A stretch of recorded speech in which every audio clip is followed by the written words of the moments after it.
À la fin du XXe siècle, la carte du narcotrafic mexicain était entre les mains de chefs qui, malgré leur violence, obéissaient à leur propre code. C'étaient des hommes d'affaires de l'illégal qui utilisaient le sang comme outil de contrôle. Protéger les routes, faire taire les rivaux, maintenir l'ordre dans un monde clandestin. Les Arellano Félix à Tijuana, Amado Carrillo Fuentes à Juárez. Des chefs qui se déplaçaient comme des entrepreneurs, pas comme des soldats. Mais, à l'aube du nouveau millénaire, quelque chose de différent s'apprêtait à faire irruption sur la scène. Une mutation terrifiante dans l'ADN du crime organisé. Un groupe plus discipliné, plus létal, doté de tactiques de guerre et d'un mépris total pour la vie humaine. Et le plus inquiétant, il ne venait ni des champs de pavots du Sinaloa, ni des rues de Guadalajara, mais des casernes d'élite de l'armée mexicaine. Voici l'histoire de la naissance des États et de l'homme qui devint leur commandant le plus redouté. Heriberto Lascano. Lascano. El Lasca. Un soldat passé de la protection de l'État à son rôle de bourreau. Le nom du groupe était déjà un présage. Dans le jargon militaire, la lettre Z désignait les officiers de haut rang. ZUN pour le commandant, Z2 pour son second. Ils n'ont choisi ni un surnom ni le nom d'une ville. Ils ont choisi la marque de leur ancienne profession. Ils envoyaient ainsi un message clair. Ils n'étaient pas des tueurs improvisés, mais une unité militaire au service du crime. L'homme qui irait le plus loin au sein de cette structure, identifié comme Z3, ne venait ni d'une dynastie criminelle, ni d'une lignée de parrains. Il est né en 1974 à Apan, dans l'état d'Hidalgo, dans un environnement rural où les opportunités étaient rares. Comme beaucoup de jeunes de sa génération, avec une éducation limitée et sans avenir économique, il vit dans l'armée une issue, stabilité, salaire et place dans la société. Personne n'aurait pu imaginer que cet adolescent de province finirait par devenir l'un des bourreaux les plus redoutés de l'histoire du narcotrafic.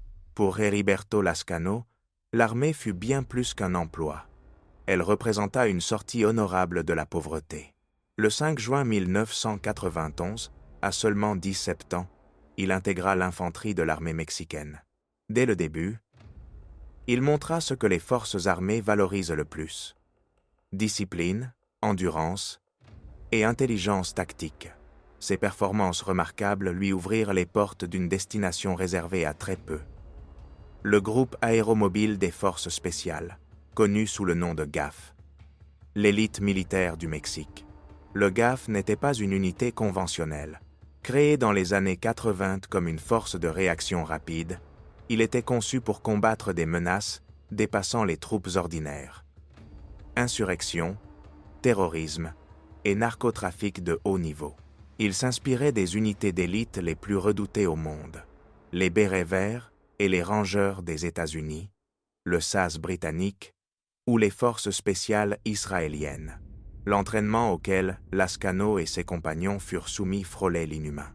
Il ne s'agissait pas seulement de former des soldats, c'était un processus visant à briser l'homme et à le reconstruire comme une arme vivante. Ils apprirent la guerre de contre-insurrection, le combat en jungle, le combat urbain, les embuscades et les contre-attaques. Ils maîtrisèrent des armes de tout type: fusils d'assaut, mitrailleuses, lance-grenades, explosifs. Mais le plus important n'était pas la technique, c'était la philosophie. Les GAF furent endoctrinés dans une culture de létalité totale, avec un détachement absolu face à la violence extrême. Ils étaient entraînés à traquer et éliminer sans hésiter, sans remords. Un détail glaçant ressort des rapports officiels. Une grande partie de cette formation d'élite ne provenait pas uniquement du Mexique. Des gouvernements étrangers participèrent à leur entraînement dans le cadre de programmes de coopération militaire. Plusieurs membres, dont Lascano selon des documents de renseignement, reçurent une formation sur des bases américaines comme Fort Bragg, siège des forces spéciales des États-Unis. Ils furent également instruits par des conseillers militaires d'Israël et de pays de l'OTAN. En résumé, Lascano et ses compagnons absorbèrent les tactiques les plus sophistiquées de la planète pour défendre l'État mexicain. Ce que personne ne pouvait prévoir, c'est que très vite, ces mêmes compétences seraient mises au service du crime et que ces soldats devenus prédateurs se transformeraient en l'ennemi le plus redouté du pays qu'ils avaient juré de protéger. Tandis que Lascano et ses compagnons se durcissaient sous l'entraînement le plus sévère des forces armées dans le nord-est du Mexique, un chef affrontait un dilemme stratégique. Son nom, Osiel Cárdenas Guillén. À la fin des années 90, après une purge sanglante au sein de son organisation, Cárdenas s'était imposé comme le leader absolu du cartel du Golfe. C'était un homme visionnaire et impitoyable, conscient que le narcotrafic était en train de changer. Les anciennes trêves s'effondraient et la concurrence avec des groupes rivaux, comme le cartel de Tijuana, devenait de plus en plus violente. Dans le même temps, la pression du gouvernement mexicain, fortement soutenue par les États-Unis, commençait à s'intensifier. Osiel comprit que ces hommes de main traditionnels, recrutés dans la rue, étaient de moins en moins utiles, indisciplinés, peu fiables et incapables d'affronter les armées de ses ennemis ou les forces fédérales. Il avait besoin de quelque chose de différent. Pas de tueurs improvisés, mais d'une armée privée dotée d'une discipline militaire, d'une loyauté inébranlable et d'une capacité létale professionnalisée. L'idée de recruter directement dans les rangs du corps le plus spécialisé de l'armée mexicaine fut un geste qui marquerait l'histoire. Retourner les meilleures armes de l'État contre l'État lui-même. L'occasion se présenta avec un homme clé. Le lieutenant Arturo Guzmán de Sena. Soldat brillant, décoré à de multiples reprises, mais selon les rapports de renseignement, également corrompu et ambitieux. Osiel lui offrit ce qu'aucun uniforme ne pouvait lui donner. Un salaire sans commune mesure, l'accès à un pouvoir démesuré, une richesse immédiate, et la possibilité de commander sa propre unité de combat. En 1997, Guzmán de Sena déserta l'armée et devint le premier membre identifié de cette nouvelle force. Il fut désigné Zun. Sa première mission, recruter les meilleurs parmi les siens.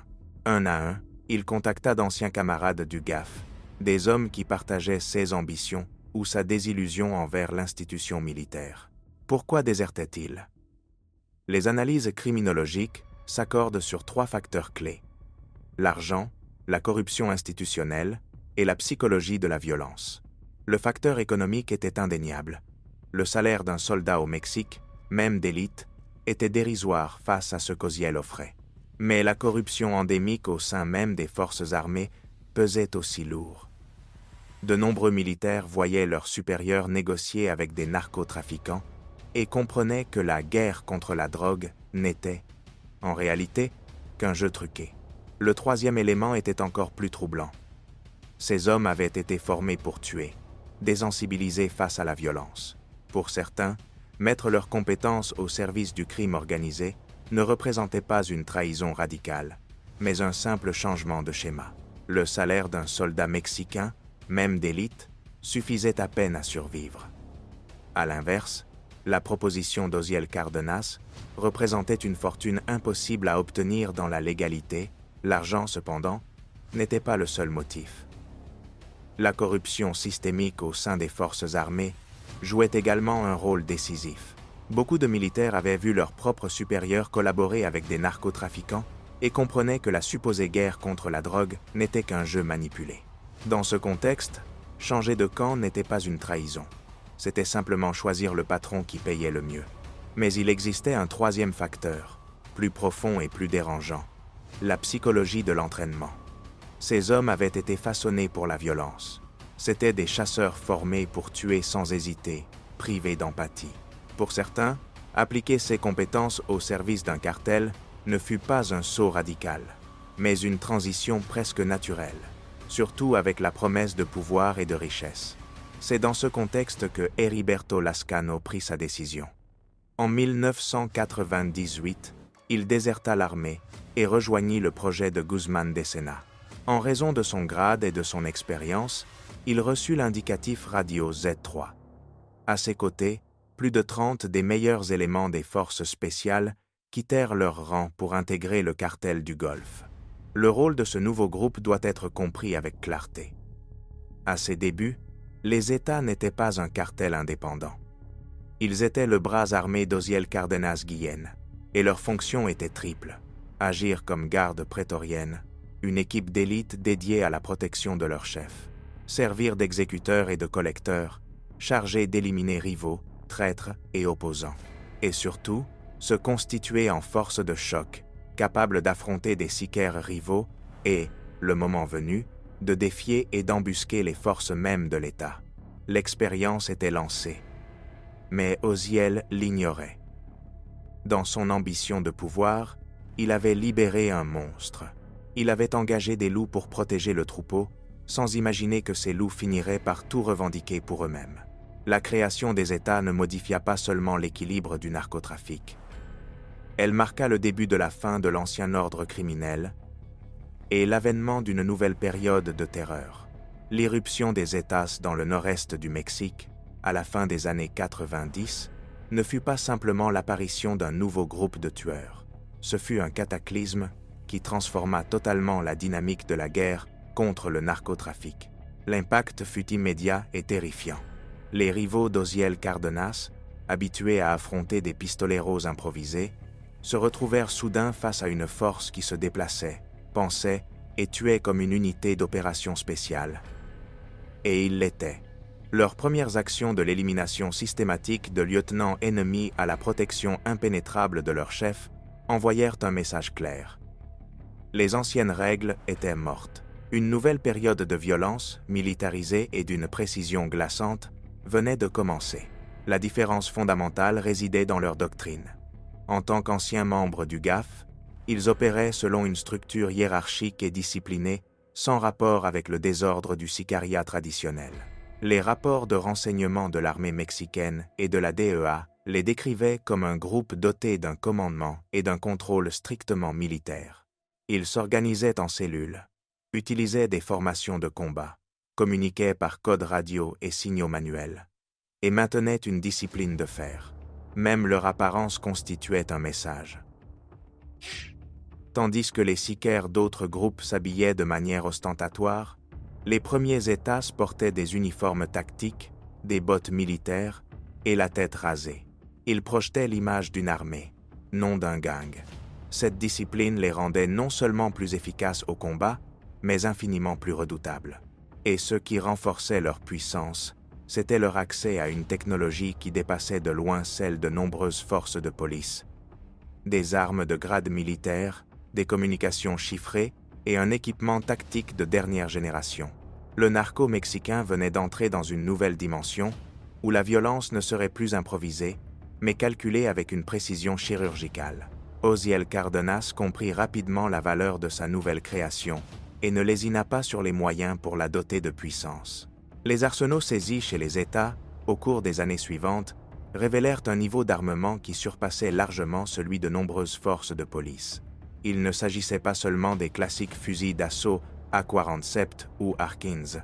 Leur arsenal comprenait des fusils Barrett de calibre 50, capables de percer des blindages et d'abattre des hélicoptères, des lance-grenades de 40 mm, des roquettes anti-chars RPG-7 et des explosifs plastiques C4.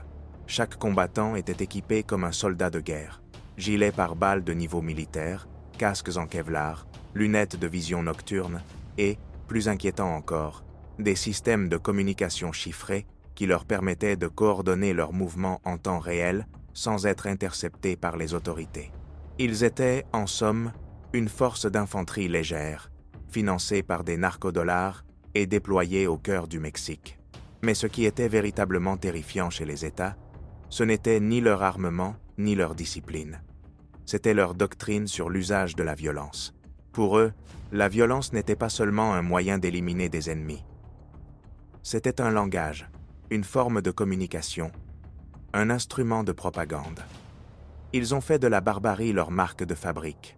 Les États ont inauguré au Mexique l'ère du narcoterrorisme, utiliser la cruauté extrême non seulement pour vaincre des rivaux, mais pour semer une peur paralysante au sein de la société civile et de l'État lui-même.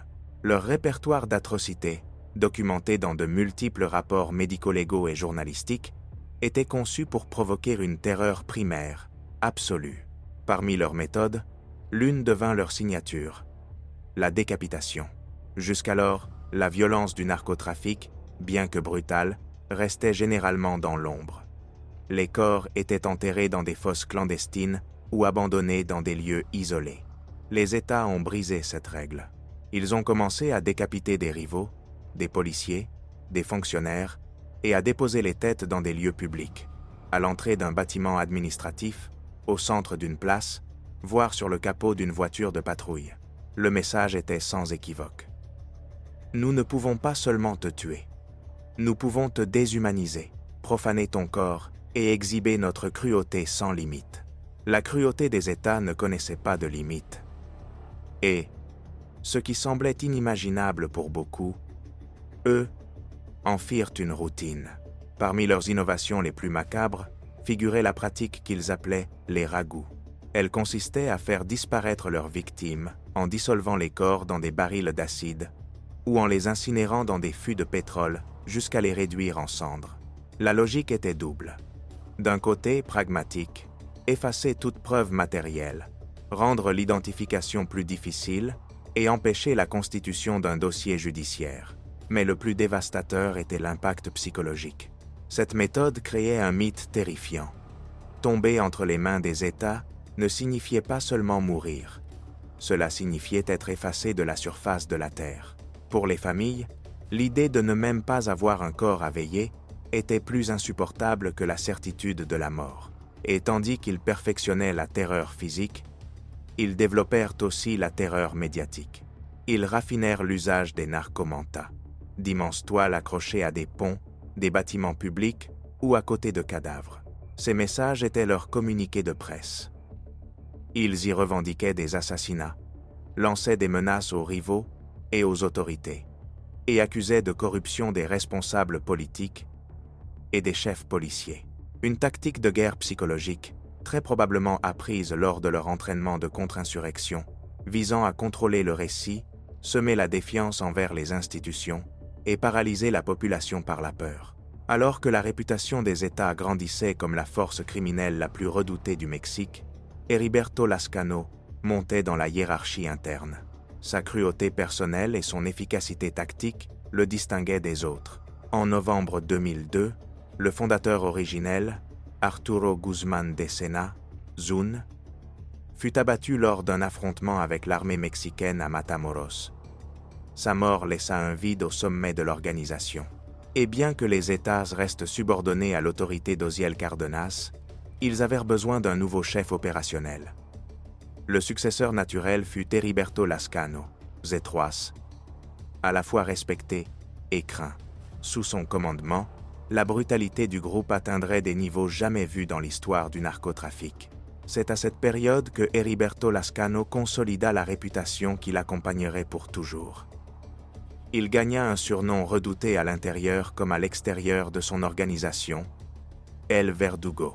Des rapports de renseignement du Mexique et des États-Unis, ainsi que des témoignages d'anciens membres des États et de narcotrafiquants capturés, le décrivent comme un psychopathe sadique, quelqu'un qui non seulement ordonnait la violence, mais prenait plaisir à l'exécuter personnellement. À la différence d'autres chefs qui déléguaient tortures et exécutions, Lascano participait souvent aux interrogatoires et aux méthodes les plus brutales.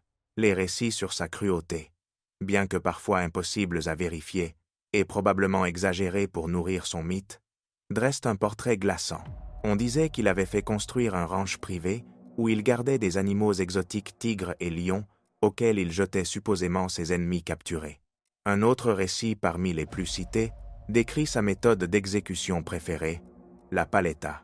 La victime était attachée à un poteau ou à un arbre, souvent nu, puis abandonnée dans le désert ou dans la jungle pour mourir lentement, soit d'insolation, soit d'hypothermie.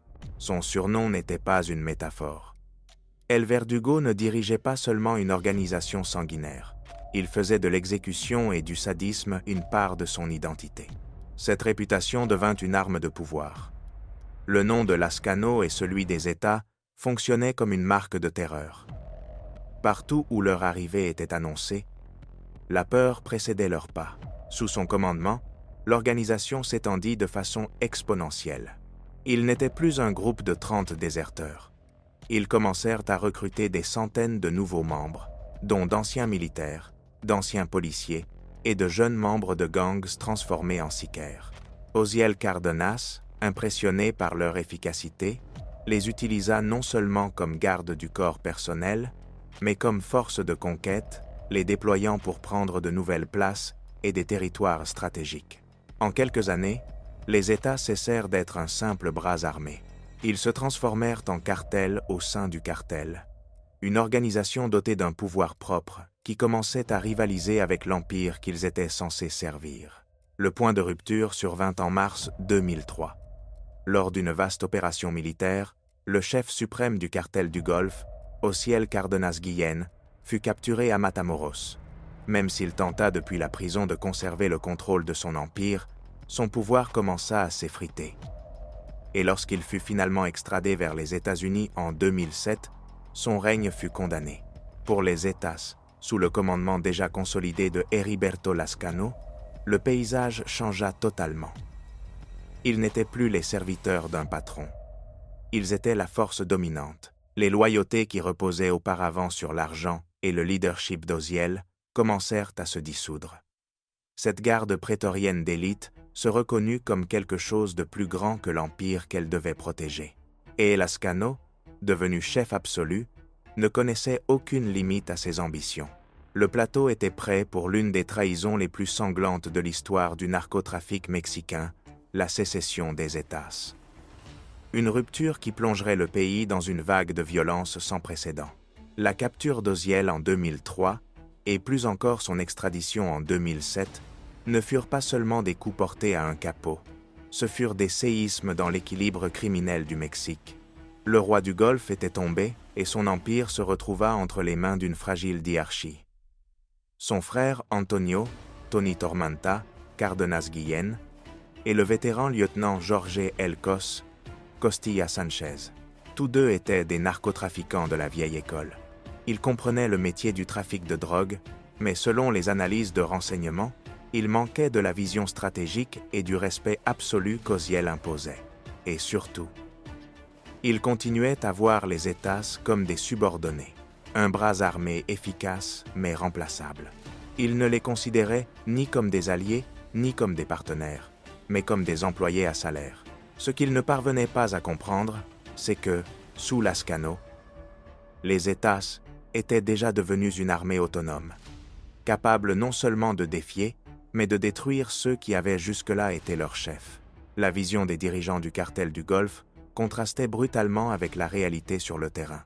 Tandis que leur sommet s'affaiblissait, les États, sous le commandement incontesté de Heriberto Lascano, étaient devenus une organisation puissante à part entière. Pendant les années de service auprès d'Osiel, Lascano avait étendu la portée du groupe bien au-delà de son rôle initial d'escorte. Il avait recruté des centaines, être des milliers de nouveaux membres, mettant en place une structure militaire dans des dizaines de villes stratégiques. De plus, il diversifia les sources de revenus. Extorsion, enlèvement, vol de carburant. Des activités qu'il menait souvent sans consulter ses supposés supérieurs. Ils n'étaient plus un détachement de forces spéciales. Ils étaient une armée à part entière, une légion criminelle qui contrôlait de vastes territoires et qui, chaque jour, paraissait plus puissante que l'empire qu'elle était théoriquement censée servir. La relation entre le cartel du Golfe et les États s'inversa. Le parasite était devenu un organisme plus grand et plus fort que son hôte. Et il commença bientôt à considérer qu'il n'avait plus besoin de lui pour survivre. Entre 2007 et 2010, une véritable guerre froide se déroula dans le nord-est du Mexique. Une période marquée par la méfiance, la tension et un ressentiment croissant entre les deux factions de la soi-disant Compañía. Des rapports de renseignement mexicains et de la DEA décrivent cette atmosphère comme un terreau de paranoïa. Les vieux capots du Golfe voyaient les États avec un mélange de peur et de mépris. Ils les considéraient comme arrogants, excessivement violents, des arrivistes qui ne respectaient pas les anciennes traditions du narcotrafic. Ils se plaignaient que la brutalité indiscriminée des États attirait l'attention du gouvernement et de l'armée, ce qui était désastreux pour l'activité principale, le trafic de cocaïne. Parallèlement, Lascano et ses hommes se savaient la véritable force dans les rues, et le choc, inévitable, approchait. Pour les États, et en particulier pour Heriberto Lascano, Leurs prétendus chefs du Golfe n'étaient rien de plus que des reliques. Ils les voyaient comme des dinosaures du narco, des capots installés qui s'enrichissaient grâce à la sueur et au sang des soldats qui livraient les vraies batailles dans les rues, pendant qu'eux restaient cachés dans leur manoir. L'alliance était rompue en tout, sauf dans le nom. C'était un baril de poudre qui n'attendait qu'une étincelle.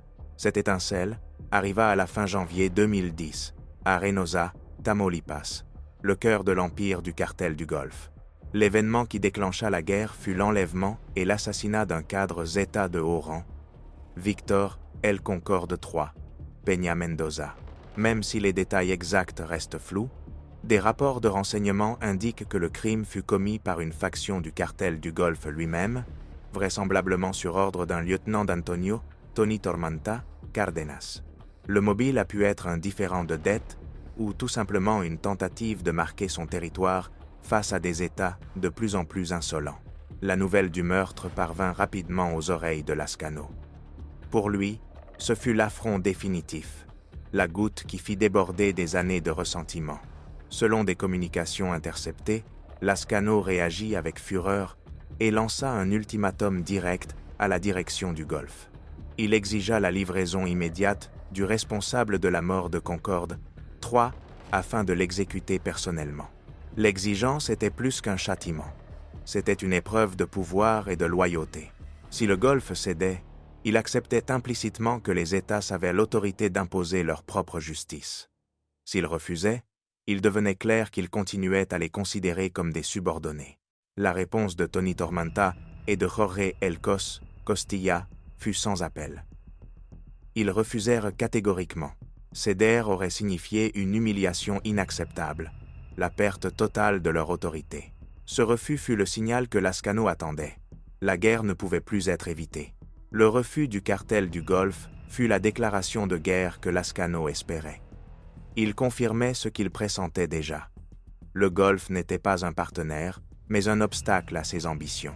En février 2010, les États annoncèrent officiellement la rupture. L'alliance qui, pendant une décennie, avait dominé le nord-est du Mexique se brisa de la manière la plus violente qui soit. Ce qui suivit ne fut pas une guerre de gangs, mais une campagne militaire d'anéantissement mutuel, menée au cœur de villes densément peuplées, avec des milliers de civils pris entre les balles. Les États de Tamaulipas et de Nuevo León, et en particulier des villes clés comme Reynosa, Matamoros, Nuevo Laredo et Monterrey, devinrent l'épicentre d'un conflit d'une brutalité inédite dans l'histoire du pays. La guerre entre le cartel du Golfe et les États inaugura un nouveau degré de violence urbaine. Et sous le commandement de Lascano, les États adoptèrent des tactiques conçues non seulement pour vaincre leurs ennemis, mais pour semer le chaos et terroriser la société entière. L'une des plus redoutées fut celle des narcobloqueos. En pleine bataille, ou simplement pour exhiber leur pouvoir, des commandos de sicaires détournaient des autobus, des camions de marchandises et des véhicules particuliers. Ils les plaçaient en travers des grandes avenues et y mettaient le feu, dressant des barricades de fumée noire et de métal tordu. L'effet était dévastateur. Des villes entières se retrouvaient paralysées pendant des heures, la panique se propageait, et l'arrivée de l'armée ou de la police devenait impossible. C'était une tactique de guérilla urbaine, conçue pour montrer que l'État pouvait être neutralisé avec facilité. Dans ce contexte, la population civile cessa d'être un simple spectateur de la guerre du narco et devint sa victime directe. La guerre entre le cartel du Golfe et les États déclencha une spirale de violence hors de contrôle. L'extorsion et les enlèvements explosèrent à des niveaux épidémiques. Les deux camps commencèrent à massacrer des civils sur la simple suspicion qu'ils collaboraient avec l'ennemi. C'est dans ce contexte que se produisirent certaines des atrocités les plus brutales de l'histoire récente, comme les massacres de migrants à San Fernando, où des dizaines d'innocents furent assassinés. Pour les États, la logique était double: forcer certains à devenir des recrues et, en même temps, semer une peur absolue dans la population. Les rues des villes frontalières se transformèrent en un théâtre de l'horreur. Des cadavres décapités, des corps pendus à des ponts et des narcomantas aux messages menaçants devinrent partie intégrante du décor quotidien. La violence cessa d'être un moyen au service d'une fin. Elle devint un spectacle permanent de pouvoir et de sadisme. Au milieu de cette guerre d'anéantissement, Heriberto Lascano révéla son talent de stratège. Il comprit que le conflit ne se limitait pas au contrôle des routes du narcotrafic. La véritable lutte portait sur la domination totale du territoire et de son économie. Sous sa direction, les États mirent en place un modèle criminel différent, une prédation absolue. Partout où ils avançaient, ils ne prenaient pas seulement le contrôle du narcotrafic, ils s'appropriaient toute la vie économique. Ils imposaient le cobro de piso, une taxe de protection qui frappait tout le monde sans distinction. Des vendeurs ambulants de tacos et des petits ateliers de mécanique jusqu'aux grandes chaînes de supermarchés et aux usines industrielles. En plus, ils monopolisèrent le marché du piratage de disques, la traite des personnes, le vol de véhicules et, de façon particulièrement lucrative, le vol de carburant directement sur les oléoducs de Pemex, la compagnie pétrolière d'État. Les États avaient cessé d'être un cartel uniquement dédié à la drogue. Ils s'étaient transformés en un système criminel parasitaire, un pouvoir parallèle qui se nourrissait de chaque aspect de la vie dans les régions qu'ils dominaient. Le nouveau modèle imposé par les États les transforma totalement. Ils n'étaient plus de simples narcotrafiquants. Ils étaient devenus une mafia parasitaire, capable de se nourrir de chaque aspect de l'économie dans les régions qu'ils contrôlaient. Ils fonctionnaient comme un État parallèle, avec son propre système d'impôts, sa propre justice, et un appareil de terreur qui maintenait la population sous domination. Au sommet de cet empire criminel se trouvait un leader invisible et paranoïaque, Heriberto Lascano, El Verdugo. À force de batailles gagnées et d'un contrôle imposé par la peur, il consolida la transformation définitive de son groupe. De garde du corps d'élite, ils devinrent un bras armé, puis de bras armés, un cartel indépendant et transnational, l'un des plus sanglants et des plus redoutés de la planète. La guerre contre le cartel du Golfe ne fut pas seulement une rupture, ce fut leur déclaration d'indépendance sanglante. Et avec elle, Lascano et ses légions d'assassins se préparaient à exporter leur modèle de terreur à l'échelle nationale. Le règne du Verdugo atteignait son apogée. Une période marquée par des atrocités qui bouleverseraient non seulement le Mexique, mais le monde entier. Entre 2010 et 2012, les États, sous le commandement absolu de Lascano, émergèrent comme une entité indépendante, monstrueuse, qui perfectionna un modèle d'affaires non pas fondé sur le commerce, mais sur la prédation et la peur. Lascano n'était plus l'escorte d'un capot. C'était un seigneur de guerre, l'architecte d'un narco, État bâti sur l'extorsion, l'enlèvement et les massacres. Cette période serait retenue comme le règne du Verdugo, le sommet de son pouvoir. Une époque où les États menèrent une campagne de violence et d'expansion si brutale que leurs crimes s'inscrivirent dans la mémoire collective comme l'un des chapitres les plus sombres de l'histoire criminelle moderne. Le modèle d'expansion de Heriberto Lascano était radicalement différent de celui des cartels traditionnels. Alors que des organisations comme le cartel de Sinaloa grandissaient grâce à des alliances familiales, des pactes stratégiques et un contrôle progressif des routes de la drogue, les États avançaient comme un virus ou comme une armée d'invasion. Les analystes le décrivent comme une franchise de la terreur. Lascano envoyait un petit groupe d'hommes de confiance absolue, souvent d'anciens militaires comme lui dans une nouvelle ville ou un nouveau territoire. Leur mission n'était pas de trafiquer, mais de conquérir. Une fois sur place, ils recrutaient de force des gangs locaux et des jeunes sans avenir, qu'ils endoctrinaient dans la culture de la violence extrême. En échange de prêter allégeance à Lascano et de payer un tribut sur l'ensemble de leurs gains criminels, ils obtenaient le droit d'utiliser le nom des États. Ce modèle permit une expansion vertigineuse, mais déclencha aussi un chaos incontrôlable. Les cellules semi-autonomes rivalisaient entre elles en brutalité pour prouver leur valeur au commandement central, multipliant le niveau de violence. C'est sous cette stratégie que les États commirent certains des actes qui consolidèrent leur réputation comme l'organisation criminelle la plus sanguinaire de la planète. L'un des épisodes les plus sombres eut lieu à San Fernando, Tamaulipas, en août 2010. Alertés par le témoignage déchirant d'un unique survivant, les autorités découvrirent dans un ranch isolé une scène d'horreur absolue. 72 corps ligotés, bâillonnés et exécutés, avec une précision glaçante. Les victimes n'étaient ni des rivaux du narcotrafic, ni des agents de l'État. Il s'agissait de migrants sans papier, pour la plupart originaires d'Amérique centrale et d'Amérique du Sud, qui tentaient de traverser le Mexique pour rejoindre les États-Unis. Ce qu'ils trouvèrent, ce fut la machine de terreur des États. Les migrants assassinés à San Fernando traversaient le Mexique avec l'espoir d'atteindre les États-Unis. Mais leur trajet se transforma en piège mortel. L'enquête ultérieure, fondée sur le témoignage de l'unique survivant et sur les aveux d'anciens États capturés, révéla la logique perverse derrière le massacre. Les bus dans lesquels ils voyageaient furent interceptés et les passagers enlevés. À chacun fut posé un ultimatum: rejoindre les rangs des États comme sicaires ou mules, ou payer une somme importante en échange de leur libération. Lorsque les migrants qui n'avaient ni argent ni intention de devenir des tueurs refusèrent, l'ordre fut de les exécuter en masse. Selon les analystes, le massacre poursuivait un double objectif. D'abord, servir de méthode de recrutement forcé. Ensuite, envoyer un message de terreur aux passeurs opérant dans la région.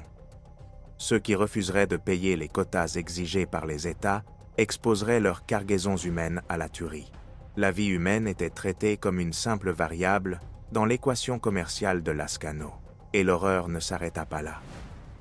En avril 2011, dans la même zone, les autorités découvrirent des fosses clandestines contenant près de 200 cadavres supplémentaires. Les enquêtes confirmèrent que les victimes avaient été arrachées à des bus commerciaux lors de différentes opérations. Les routes de Tamaulipas étaient devenues un terrain de chasse des États.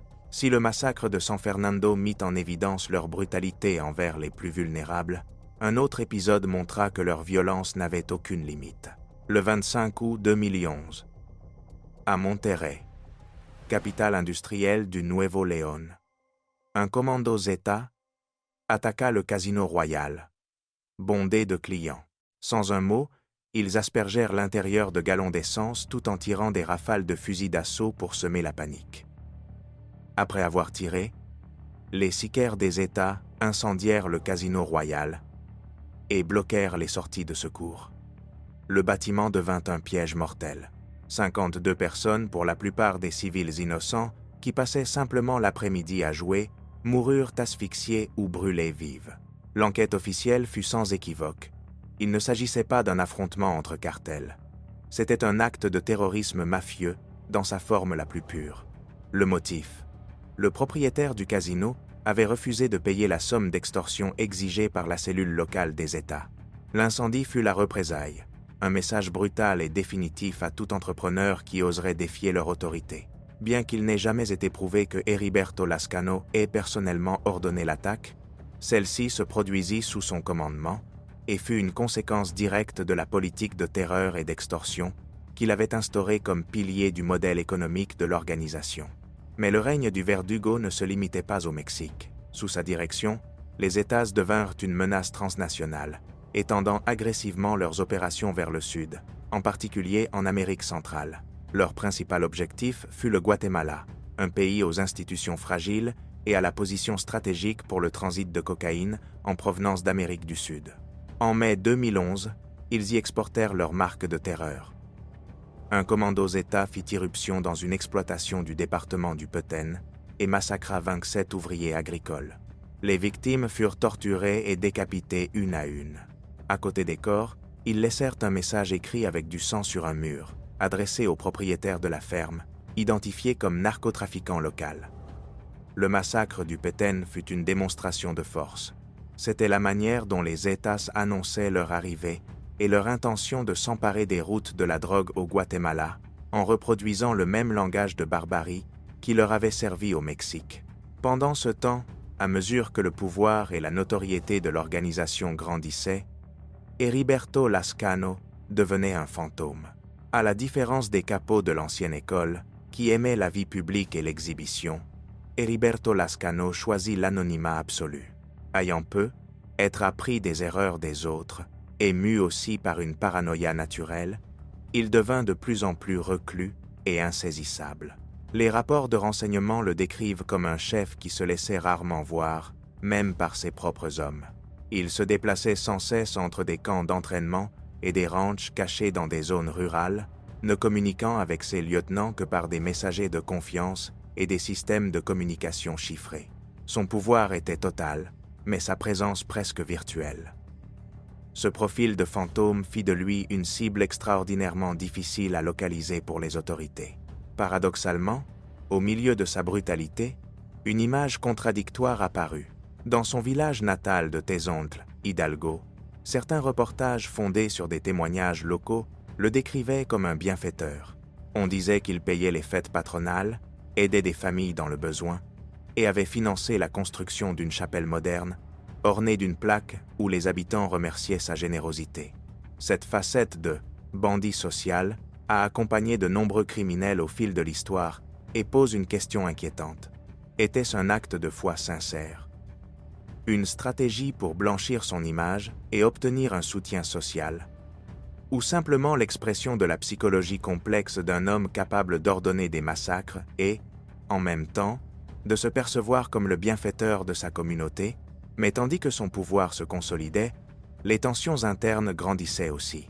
Son principal rival était Miguel Ángel Treviño Morales, alias Squarante, second dans la hiérarchie du groupe.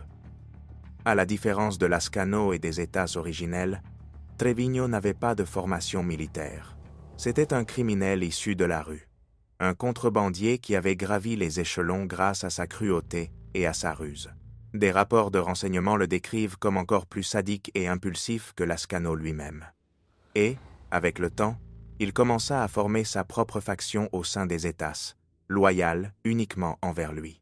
Au début de 2012, les services de renseignement alertaient déjà sur une fracture croissante au sommet de ce qui était, jusque-là, l'organisation criminelle la plus redoutée du Mexique. L'organisation qui s'était jadis targuée d'une discipline militaire était au bord de la rupture interne. Heriberto Lascano, ancien soldat d'élite, faisait face à son propre héritier, Miguel Ángel Treviño Morales, Zocarante, un criminel de rue aussi brutal qu'ambitieux. Au sommet de sa puissance, Lascano était le maître absolu d'un empire criminel qui s'étendait de la frontière avec les États-Unis jusqu'à l'Amérique centrale. Il avait créé une nouvelle et terrifiante forme de crime organisé, une mafia parasitaire, nourrie par la peur et soutenue par une violence extrême. Mais cette stratégie avait un coût. Le niveau de terreur qu'il imposait, ajouté à son défi ouvert à l'État, fit de lui l'ennemi public numéro 1, aussi bien pour le gouvernement mexicain que pour les États-Unis. Lascano n'était plus perçu uniquement comme un narcotrafiquant. Il était considéré comme une menace pour la sécurité nationale, un seigneur de guerre qui disputait des territoires et défiait la souveraineté de l'État lui-même. La réponse fut une chasse à l'homme sans précédent, menée par l'unité d'élite la plus fiable du pays, la marine mexicaine, CEMAR. Équipée de renseignements partagés par des agences américaines, les marines déployèrent une opération soutenue pour localiser l'homme qui avait semé des milliers de morts. El Verdugo, passé de gardien de l'État à bourreau de la nation, devint la proie la plus recherchée du Mexique, et son règne de terreur était sur le point d'approcher d'une fin aussi violente qu'inévitable. Heriberto Lascano n'était pas seulement l'ennemi du gouvernement mexicain. Pour les États-Unis, sa figure représentait une menace directe pour la sécurité nationale. La DEA et la CIA qualifiaient les États d'organisations narcoterroristes. Des récompenses de plusieurs millions étaient offertes pour sa capture, et une coopération étroite avec le Mexique était mise en place en matière de renseignement, de technologie et d'entraînement militaire. La traque de The 3 devint une priorité absolue, et à la tête se trouvait la marine mexicaine, CEMAR, la seule force d'élite jugée suffisamment fiable dans un pays où une grande partie des institutions policières et militaires avaient été infiltrées par la corruption. Les marines avaient acquis la réputation d'une force efficace et précise. Appuyés par des équipements de surveillance de dernière génération et par le renseignement américain. Les mois précédents, ils avaient déjà réussi à capturer ou abattre plusieurs des lieutenants les plus proches de Lascano, grâce à une combinaison d'interceptions de communication, d'informateurs humains et d'une surveillance patiente. L'étau commença à se resserrer autour du capot le plus insaisissable du pays. Les analystes suggèrent que la rivalité interne avec son numéro 2, Miguel Ángel Treviño Morales, Squarante, aurait pu être décisive. Comme dans bien d'autres cas de chefs historiques, on pense que l'information ayant permis de localiser Lascano a pu provenir de son propre entourage, désireux de voir Trevino prendre le commandement, le 7 octobre 2012. Cette chasse à l'homme prit fin brutalement et, paradoxalement, presque sans climax, selon la version officielle, reprise dans un communiqué de presse de la marine mexicaine. La rencontre qui mit fin à la vie du Verdugo ne fut pas le résultat d'une grande rafle, mais d'un hasard inattendu.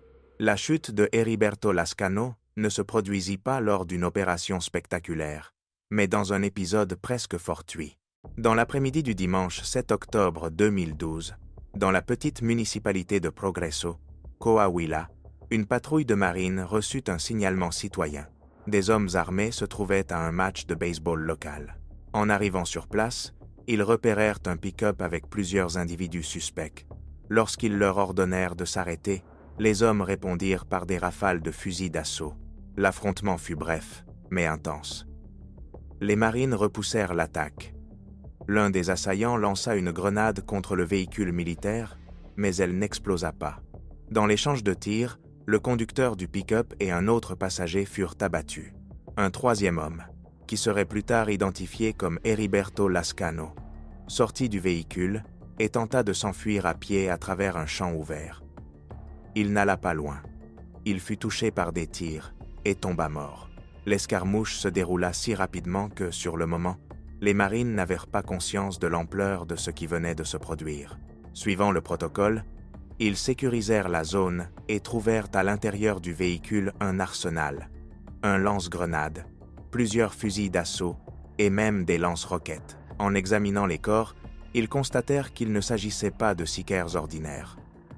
L'un d'eux, celui qui avait tenté de fuir, avait une carrure solide et portait des vêtements civils. Les experts de la marine relevèrent des empreintes digitales et prirent des photographies du cadavre. Ils envoyèrent les données aux bases de la marine et au parquet général à Mexico. Quelques heures plus tard, arriva la confirmation qui allait secouer le pays. Les empreintes correspondaient à 100% à celles de Heriberto Lascano. Le gouvernement mexicain se préparait à annoncer l'élimination du criminel le plus redouté de l'histoire récente. Mais ce qui semblait être un triomphe total était sur le point de se transformer en un épisode aussi surréaliste que macabre, un retournement digne d'un roman de réalisme magique sombre.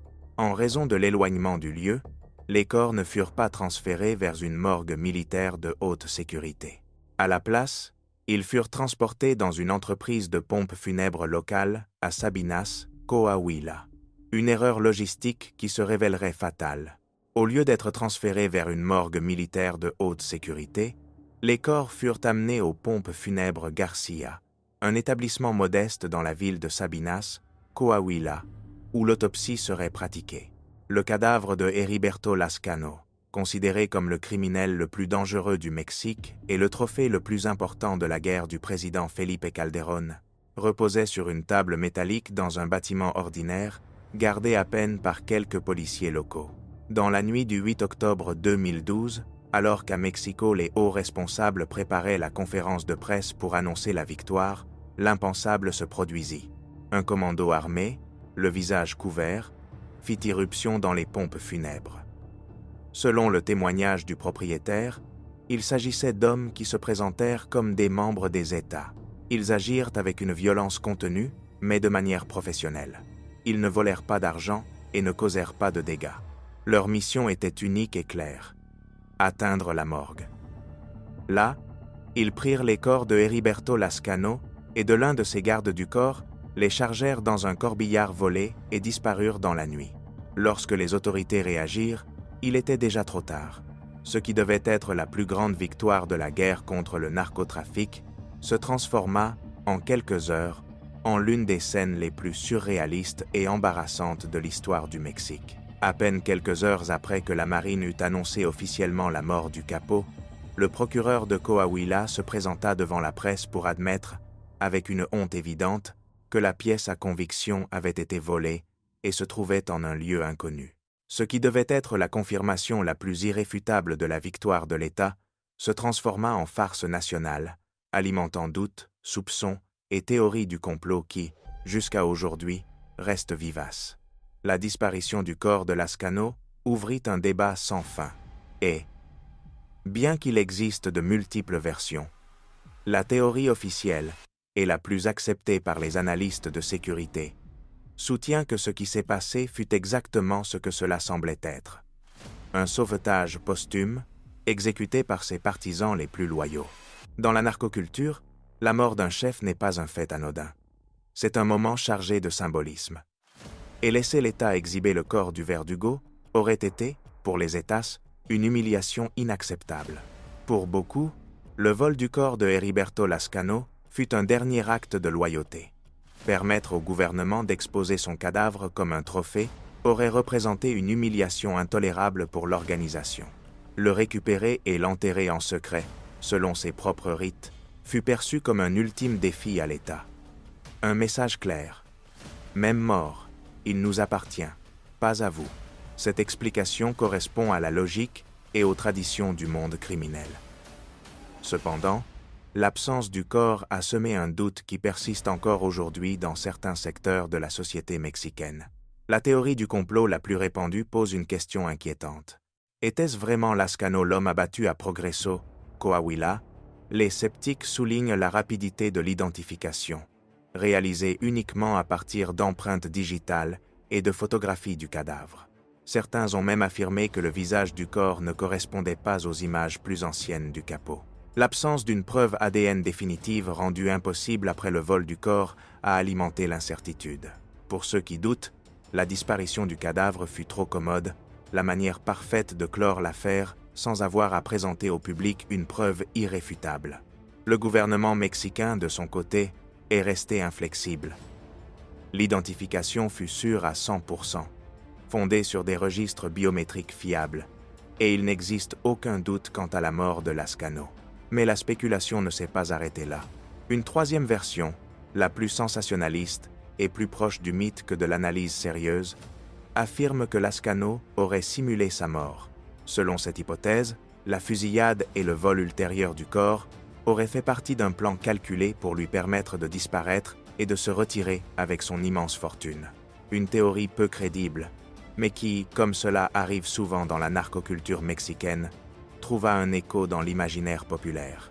Bien que l'idée que Lascano ait simulé sa mort ait captivé l'opinion publique, elle ne repose sur aucune preuve et est considérée comme extrêmement improbable par les agences de renseignement.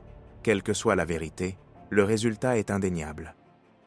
Le vol de son cadavre transforma Heriberto Lascano en bien plus qu'un capot abattu. Il en fit une légende sombre, un fantôme dont le destin final reste enveloppé de mystère. Sa fin, étrange et ambiguë, semble être un épilogue approprié pour la vie d'un homme qui opéra toujours dans l'ombre et régna par une terreur invisible. L'héritage de Lascano, en revanche, n'a rien d'énigmatique. El Verdugo est mort, mais la doctrine de violence qu'il a perfectionnée demeure. Sa véritable succession fut la semence d'une guerre sans fin. Un modèle criminel fondé sur la cruauté extrême, sur la terreur comme activité économique et sur la fragmentation en franchises armées. Après sa mort et l'arrestation de son successeur, Miguel Ángel Treviño, les États se fragmentèrent en de multiples cellules plus petites, souvent rivales entre elles, mais toutes conservèrent la même brutalité et le même mépris pour la vie humaine. Le monstre que Lascano contribua à créer ne disparut pas avec lui. Il se divisa, se répandant comme une peste à travers tout le Mexique, emportant avec lui l'extorsion, l'enlèvement et une violence aveugle. Lascano n'a pas seulement bâti un cartel, il a déclenché une nouvelle forme de guerre que le Mexique et le monde entier peinent encore à contenir. Merci de nous avoir accompagnés dans ce voyage au cœur des ombres de l'histoire. Si ces récits sur le crime organisé, les mafias et les figures qui ont marqué au fer rouge le destin d'un pays vous intéressent, nous vous invitons à vous abonner à la chaîne et à activer les notifications. Ainsi, vous ne manquerez pas notre prochain documentaire.